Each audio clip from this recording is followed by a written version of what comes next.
হ্যাঁ পারো পারো পারো পারো। এটা কাঁঠালি কলার মোচা তাই তো?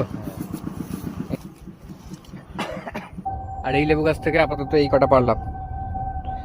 দেখুন গাছেই থাকে, পাখিরা আসে, পাখিরাই খায়। ঠিক আছে, এই যে গোলটা খুব সুন্দর হয়েছে চেরিগুলো।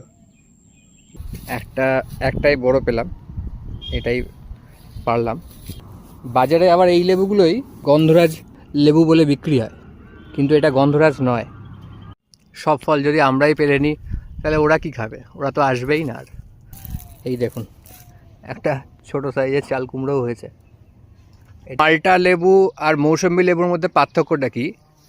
যেগুলো একটু পুষ্ট হয়ে গেছে সেইগুলোই পেরে নিয়ে যাবো আজকে। এই দেখো এটা পারা যেতে পারে, তবে থাক, এটা এখন পারবো না।